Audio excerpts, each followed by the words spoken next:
Hey guys, Joe31 here with another video, and this one is on NBA 2K16 MyPark Episode 3.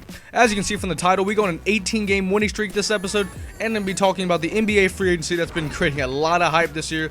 I'll say the NBA's biggest season for the free agency. So much changes, a lot of stuff has been going down. But as I said in the background, an 18-game winning streak, which it got cut off by my Wi-Fi. As I said, we're going on this 18-game winning streak. You'll see at the end here, I get cut off because, well, my Wi-Fi went out, and it's still currently out. I'm just making this recording, hoping the Wi-Fi comes back on sometime later today so I can upload this video. If this video is not uploaded on Friday, If it's not uploaded on Friday, then you know why. My Wi-Fi has still not been working. It'll be up by Saturday. But thank you guys for watching so far, as I said. So let me get into the NBA free agency talk. Now, this is a big year, as I said, and the number one thing everyone talks about when you hear about free agency is, well, Kevin Durant. That is the biggest thing. Kevin Durant going to the Golden State Warriors, the 73-9 winning team. The Warriors had an unbelievable season, beat the Bulls for the best record. Bulls had 72-10. Then they go off. If you guys don't watch basketball, you got to know 73-9 is a great accomplishment. Golden State, Steph Curry, Klay Thompson, Draymond Green, everyone on that team is just outstanding in what they've done that year. Too bad they couldn't be beat by the Cavs. The Cavs came back 3-1, beat them in the finals. Cavaliers are my favorite NBA team. You can believe I was very hyped during that NBA Finals game. That was unbelievable.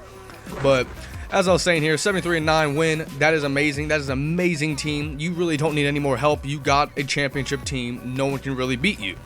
Now, with that being said, I would say the third best NBA player in the game right now, Kevin Durant. Well, I guess the Warriors need him, and I don't know why. The Warriors really don't need him. I mean, I guess on a standpoint, the Warriors would love to have it. Any organization would be loving and very, very happy to have Kevin Durant. Delighted to have him on their team. Anyone would. I know I would. And it's a smart move on the Warriors. You can't get mad at them for that, for making a super team. What NBA GM does not want that? But on the side that everyone's getting very angry about is Kevin Durant leaving an already stacked championship team.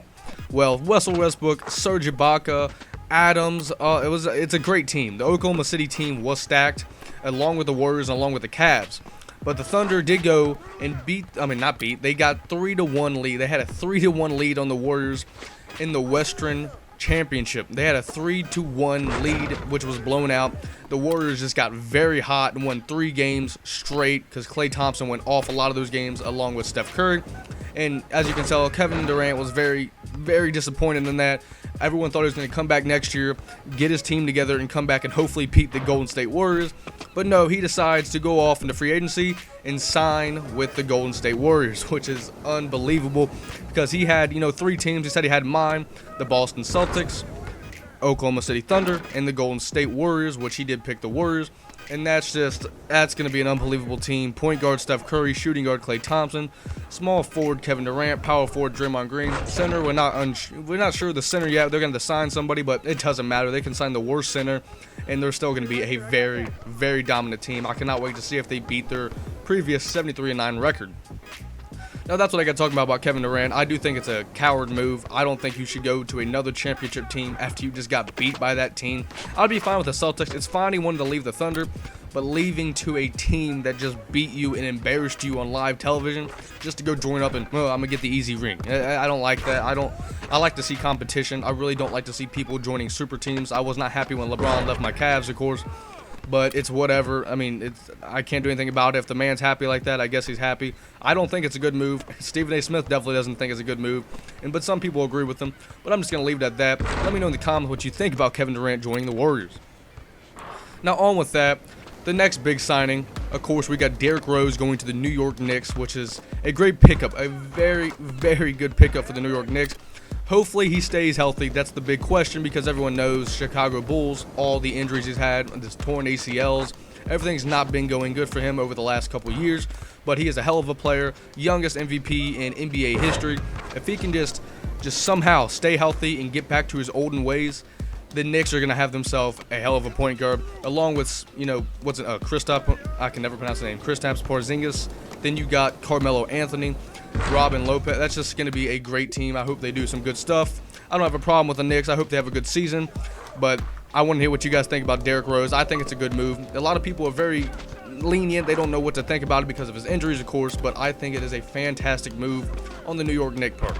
Now let's move on to Dwayne Wade signing with the Chicago Bulls.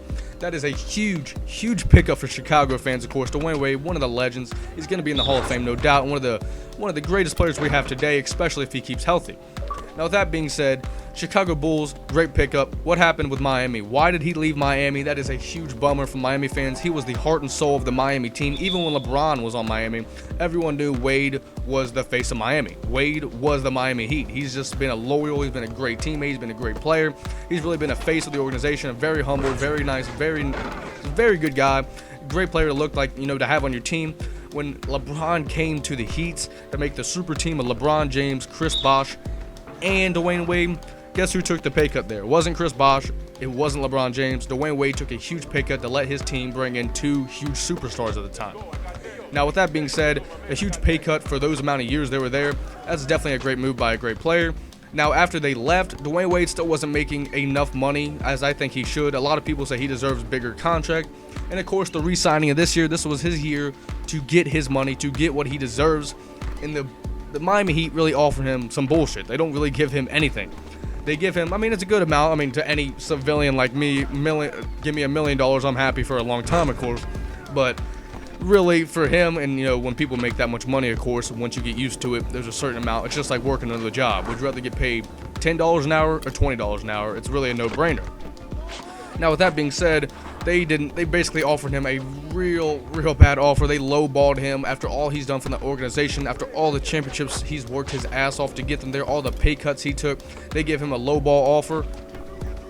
Pat Riley, you can't do that. That's just the number one thing with your superstar. Face your organization. He's been loyal to your team. He's been nothing but a great man, and you're going to lowball him, and he deserves the big money. Now, with that being said, if I was Wade, he left, and that was it. He did not want to associate himself with Pat Riley or the Miami Heat. Of course, as he said, he's still a huge fan of the Miami Heat crowd. He's a big supporter of the fan base there, and he really did not want to go out that way. He wanted to stay there and end his career there just like Kobe Bryant did with the Lakers.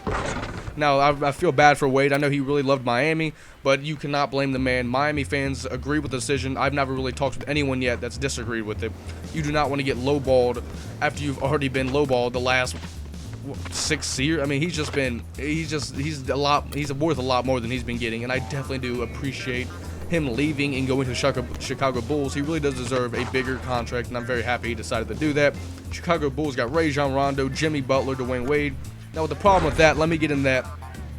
A big problem with that there is the chemistry, I believe. A lot of people do not think that's going to work, and a lot of people think it's the next big three. But Rajon Rondo, Jimmy Butler, and Dwayne Wade, I don't think that chemistry really works out well because, as you guys know, Wade is not a three-point shooter by any means. He can hit them, of course, but he is not what he used to be, and he's never really been, deadly behind the three-point line. Rajon Rondo, he can barely hit a free throw. Amazing passer, amazing slasher, very, very artsy player, great player, but he is not a shooter by any means.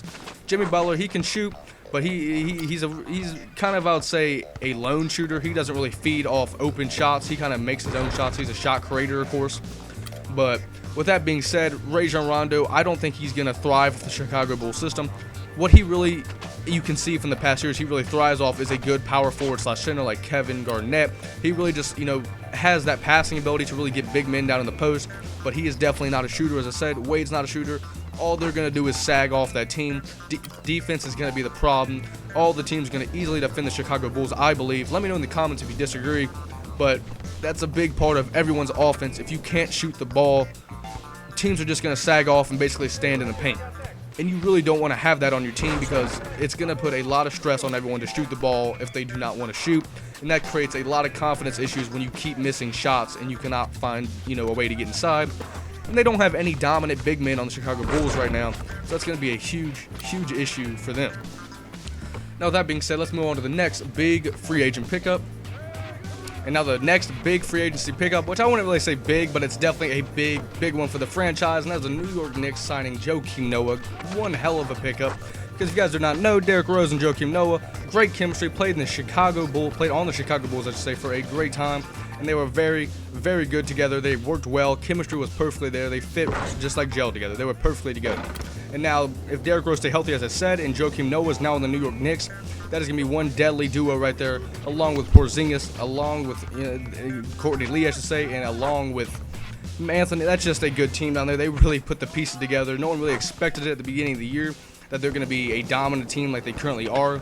I wouldn't say they're stacked or a super team, but they definitely got the pieces, especially if Porzingis even improves on this offseason. They're going to be a deadly team to watch out for. I can even say they can make a run at the Eastern Conference Finals.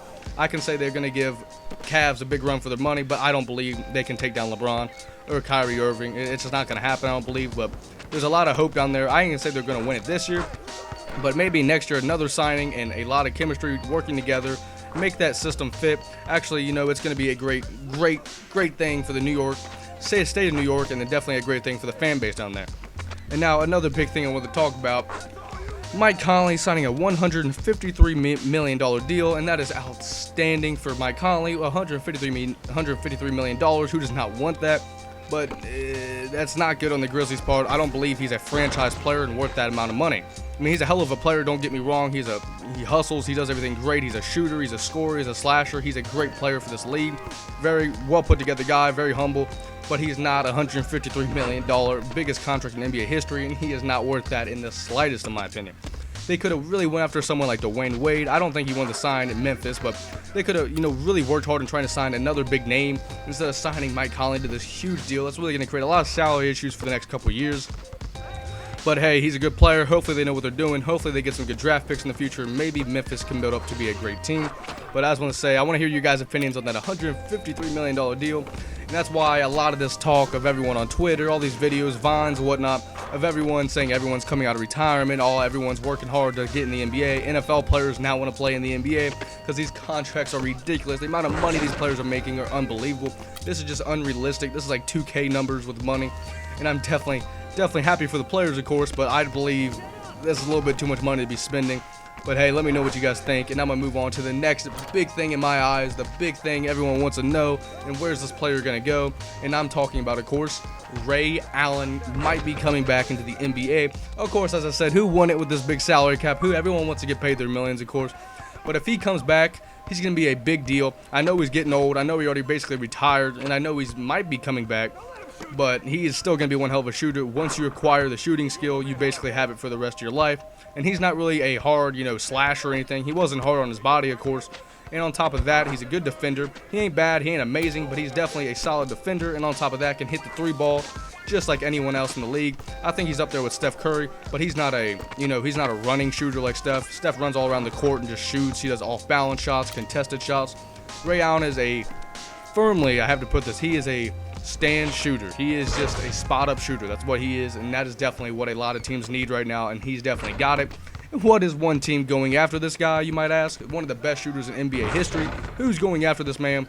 I guess you can probably think of it. I'll let you guys think for a second. The Golden State Warriors. They're the ones trying to get Ray Allen. If he gets Ray Allen, I'm done. I'm not watching NBA anymore. I'm done. It's over for me. If they get Ray Allen, oh my God. You got Steph Curry, Kevin Durant, Klay Thompson, Draymond Green, Ray Allen, Sean Livingston off the bench, and you got Andre Iguodala. That team's going to be the best team in NBA history, and I think they already are. But with that, that's just unbelievable. That's like a USA team. That's like you can get those guys to play for USA in the Olympics, and they would still dominate.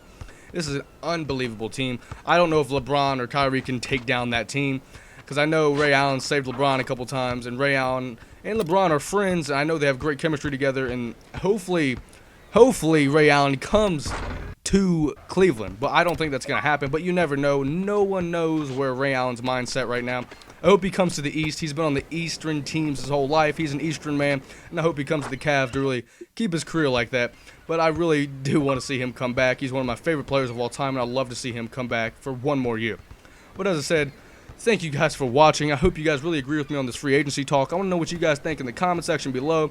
Hit the like button, hit the subscribe button, and I'll definitely see you guys in my next video. Thanks for watching.